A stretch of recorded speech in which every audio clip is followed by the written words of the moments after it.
തൃശൂരിലേക്ക് പോകാം. തൃശൂർ തീപിടുത്തത്തിൽ അട്ടിമറിയില്ലെന്ന് പ്രാഥമിക വിലയിരുത്തൽ. തീപിടുത്തത്തിന്റെ കാരണം ഇപ്പോഴും അവ്യക്തമായി തന്നെ തുടരുകയാണ്. കൂടുതൽ ഫോറൻസിക് പരിശോധന നടത്താനാണ് പോലീസിന്റെ നീക്കം. തീപിടുത്തത്തിൽ നശിച്ച സ്കൂട്ടറുകൾ ഇനിയും സ്ഥലത്തുനിന്ന് നീക്കം ചെയ്തിട്ടില്ല. നിരവധി പേരാണ് വാഹനം തേടി ഇവിടെ എത്തിക്കൊണ്ടിരിക്കുന്നത്.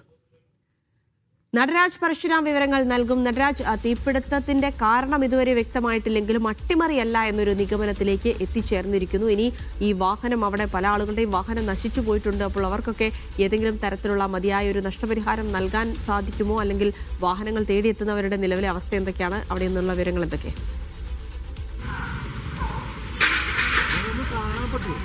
കഴിഞ്ഞ ദിവസം ഞാനിവിടെ നിൽക്കുന്ന സ്ഥലത്ത് വലിയൊരു തീപിടുത്തമാണ് ഉണ്ടായത്. അതിൻ്റെ ഞെട്ടൽ നഗരത്തിലുള്ളവർക്ക് ഇനിയും വിട്ടുമാറിയിട്ടില്ല. ഇപ്പോൾ ഈ പ്രദേശത്തിൻ്റെ സ്ഥിതി ഇതാണ്. കത്തിക്കരിഞ്ഞ നിലയിലാണ് ഏതാണ്ട് 300ഓളം ഇരുചക്ര വാഹനങ്ങൾ കിടക്കുന്നത്. ഇത് കൂടുതൽ ഫോറൻസിക് പരിശോധനയ്ക്ക് പോലീസ് കാത്തിരിക്കുകയാണ്. ഇവിടെ ഇരുമ്പ് ഷീറ്റ് കൊണ്ട് മറച്ച വലിയൊരു ഷെഡ് ഉണ്ടായിരുന്നു. ആ ഷെഡൊക്കെ തന്നെ ഇവിടെ മുറിച്ചിട്ടിട്ടുണ്ട്. മുറിച്ച് മേൽക്കൂര മാറ്റിയിരിക്കുകയാണ്. കൂടുതൽ ഫോറൻസിക് പരിശോധന നടത്തി എന്തെങ്കിലും തെളിവുകൾ കണ്ടെത്താൻ കഴിയുമോ എന്നുള്ളൊരു ശ്രമമാണ് പോലീസ് നടത്തുന്നത്.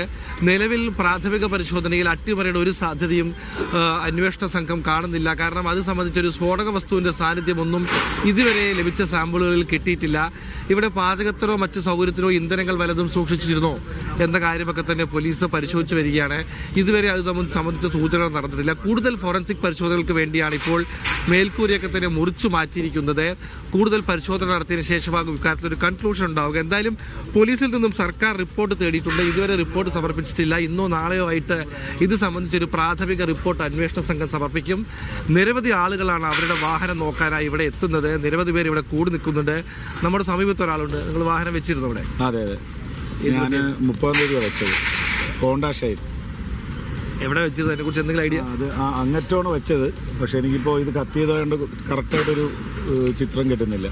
പോയിട്ടുണ്ടാവാൻ തന്നെയാണ് സാധ്യത. ഇപ്പോൾ സേഫ് ലിസ്റ്റിൽ അയാൾ നോക്കാൻ പോയിട്ടുണ്ട്. അവർ നല്ല കോപ്പറേറ്റീവാണ്. പോലീസ് ഉദ്യോഗസ്ഥരും മറ്റാളുകൾ നല്ല കോപ്പറേഷൻ ചെയ്യുന്നുണ്ട്. ഇന്നലെ ഡീറ്റെയിൽസ് കൊടുത്തായിരുന്നു. അപ്പോൾ ഇന്ന് ഒന്ന് നോക്കാനാണ് നഷ്ടപരിഹാരം എന്തെങ്കിലും കിട്ടുമോ എന്നുള്ള ആലോചന? ഒന്നും അറിയില്ല. ഒരുപാട് പേരെ ബാധിച്ചിട്ടുണ്ടല്ലോ. ഇവിടെ പോലീസ് ഉദ്യോഗസ്ഥർ മുഴുവൻ സമയത്തും ഉണ്ട്. ഫോറൻസിക് വിദഗ്ധർ ഇടയ്ക്ക് വന്ന് പരിശോധന നടത്തി പോകുന്നുണ്ട്. ഇടയ്ക്ക് ഡോഗ് സ്ക്വാഡ് വന്ന് പരിശോധന നടത്തി. റെയിൽവേ ഉദ്യോഗസ്ഥരൊക്കെ തന്നെ പല സമയങ്ങളിലായി വന്ന് പരിശോധന നടത്തി മടങ്ങിയിട്ടുണ്ട്. ഇവിടെ വാഹനം നഷ്ടപ്പെട്ടവർ ആവശ്യപ്പെടുന്നത് അവർക്ക് മതിയായ കോമ്പൻസേഷൻ ലഭിക്കണമെന്നാണ്. അതിനുള്ള എന്തെല്ലാം പ്രൊവിഷൻസ് ഉണ്ട് എന്ന കാര്യത്തിൽ ഇപ്പോഴും ചർച്ചകൾ നടക്കുകയാണ്. ഇൻഷുറൻസ് ക്ലെയിം ഉള്ളവർക്ക് ഇൻഷുറൻസ് ലഭിക്കും. അതല്ലാതെ റെയിൽവേയിൽ നിന്നോ മറ്റോ നഷ്ടപരിഹാരം ലഭിക്കുമോ എന്നാണ് അവർ ചോദിക്കുന്നത്. ഒരു വാട്സാപ്പ് കൂട്ടായ്മയൊക്കെ തുടങ്ങിക്കൊണ്ട് ഇവർ പരസ്പരം ചർച്ച ചെയ്യുകയും ഇതിൻ്റെ നിയമപരമായ കാര്യങ്ങൾ ചർച്ച ചെയ്യുകയൊക്കെ തന്നെ ചെയ്യുന്നുണ്ട്. പക്ഷേ ഇതിനൊരു കമ്മിറ്റ്മെൻറ്റ് ഇക്കാര്യത്തിൽ സർക്കാരോ മറ്റും നടത്തിയിട്ടില്ല. എന്തായാലും ഇവിടെ ഇപ്പോഴും ഈ നിലയിലാണ് കാര്യങ്ങൾ തുടരുന്നത്. വരും ദിവസങ്ങളിലും പരിശോധനകൾ തുടരും.